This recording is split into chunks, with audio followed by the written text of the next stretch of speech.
What's up, gamers? I'm John, and this is my Level Up News, where I bring you news every Monday, Wednesday, and Friday. It's the top news I gather from around the web, so you don't have to. I have to switch up the amount of days I do this because it's summertime and I don't have as much free time, so until September, we'll be like this. Thank you for being understanding. Today is Monday, July 8th, 2024. In this video, we'll cover Ubisoft's challenges with XDefiant, the addition of the MLS-4X Commando quad missile launcher in Helldivers 2, the First Descendant's highlights and issues, and more. Let's get you leveled up with today's news. The MLS-4X Commando quad missile launcher has officially been added to Helldivers 2 following its accidental leak in the PlayStation email newsletter. This new weapon is part of the ongoing major order in the game, which involves keeping planet X-45 under super Earth control and out of the automaton's grasp. The planet, home to an advanced weapons lab from the First Galactic War, hinted at classic weapons in a recent in-game update, leading to the discovery of the new missile launcher. While the launcher can be tested during the major order on X-45, the planet's current 100% super Earth control means players can't deploy there at the moment.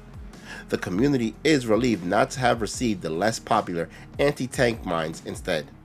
The developers, Arrowhead, reaffirmed their commitment to quality over quantity, stating there will be no new Warbound yet.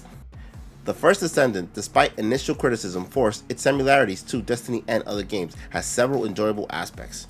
While latency and rubber banding issues have impacted the experience, the game features solid gameplay with a mix of gunfire, movement abilities, zip lines, and damage support kits.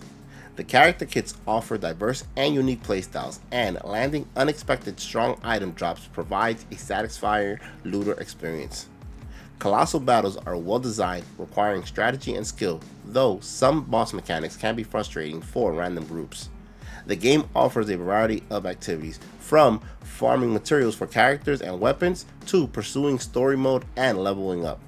Ignoring the pay-to-win elements, these features collectively create an engaging experience, indicating a promising future for the game despite its flaws. From Software, known for its sense of adventure mixed with dread, has been a leading Japanese studio since its first game, Kingsfield, which came out on the original PlayStation in 1994. Over the years, it has released classics such as Demon's Souls, Dark Souls, Sekiro Shadows Die Twice, and most recently, the Elden Ring expansion, Shadow of the Erdtree. Online reviews praise this expansion as a fitting conclusion to From Software's most successful title, guiding players into a new world of mystery and intrigue with memorable fights. Another standout title from the studio is 2015's Bloodborne for the PlayStation 4, often considered one of its best games. Despite fans' persistent calls for a remaster or a PlayStation 5 upgrade, Sony has shown no signs of pursuing this, even though it would be likely very profitable. Bloodborne's popularity endures, as evidenced by 57% spike in players on PlayStation 5 and PlayStation 4 following the release of Shadow of the Erdtree. The game remains available on PlayStation 4, included in PlayStation Plus, and is backward compatible with the PlayStation 5, although without any visual or performance enhancements. Developer-publisher Gunho Online Entertainment has announced Disney Pixel RPG, an 8-bit adventure featuring beloved characters like Mickey Mouse, Winnie the Pooh, Genie from Aladdin, and Baymax from Big Hero 6. The game will launch in Japan on iOS and Android devices on September 9th, 2024, with a global release later expected. Disney Pixel RPG will include a story about merging worlds, fast-paced strategy battles with simple controls and autoplay, avatar customization, and expeditions where players can send pixelated Disney characters on missions. The game will be free to play with microtransactions. Pre-registration is open in Japan, but there's no word on availability for other regions. The story involves Disney game worlds being invaded by strange programs causing chaos and merging previously isolated worlds. Players will join Disney characters on an epic quest to restore order. July might not be the typical month for major game releases, but 2024 has been proven to be different, with exciting new titles like The First Descendant and Zenless Zone Zero keeping players busy. Adding to the excitement is Once Human, a multiplayer open-world survival game set to release globally on Steam and mobile devices. The game will be available on July 9th and 10th depending on your time zone, and there's no preload option, so expect heavy server traffic at launch. Once Human story is set in a post-apocalyptic world where humans, animals, and plants are infected by an alien entity known as Stardust. As a metahuman, players can survive the contamination and harness Stardust's power to fight, build, and explore. The game promises intense battles against former humans and interdimensional bosses, aiming to reclaim the world from chaos and to protect the survivors. Red Art Games recently announced that Ellen Taro's Wanderings will be available digitally on the Nintendo Switch starting August 16, 2024. The game combines life simulation elements with action RPG gameplay and features vibrant visuals similar to Square Enix's Bravely series. For those preferring physical editions, 2 options will be available on October 11, 2024. The deluxe edition includes the game, an exclusive sleeve, a keychain, a sticker sheet, a 30-page art book, and an acrylic stand. The collector's edition comes with a game, a steel bookcase, a pin set, a double-sided poster, a keychain, and a sticker sheet. Hashimoto, known for his work on the Rune Factory and Story of Seasons series, leads the development at Hakama Inc., which was established in 2018. A recent statement from the official Roll Company Twitter account announced the removal of Dr. Disrespect content from the game and the refunds of Robux to affected accounts. This decision has sparked backlash from players who prefer real money refunds over virtual currency. Roll Company's player base has gone down significantly, declining from 12,189 concurrent players on Steam 3 years ago to just a few hundred currently. The game hasn't received a major update since 2023, indicating a shift in focus from Hi-Res Studios towards the upcoming launch of Smite 2. Players have expressed frustration in Steam user reviews, criticizing Virtual Refund as inadequate given the game's lack of updates. Meanwhile, Dr. Disrespect himself has not commented since his last stream featuring Elden Ring DLC Shadow of the Erdtree nearly 2 weeks ago.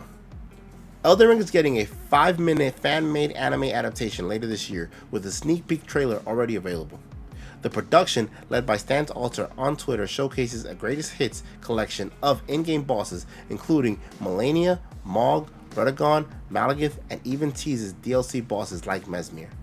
Despite the brief duration, the director emphasizes the high-quality animation, describing the teaser trailer as yet not meeting his perfectionist standards.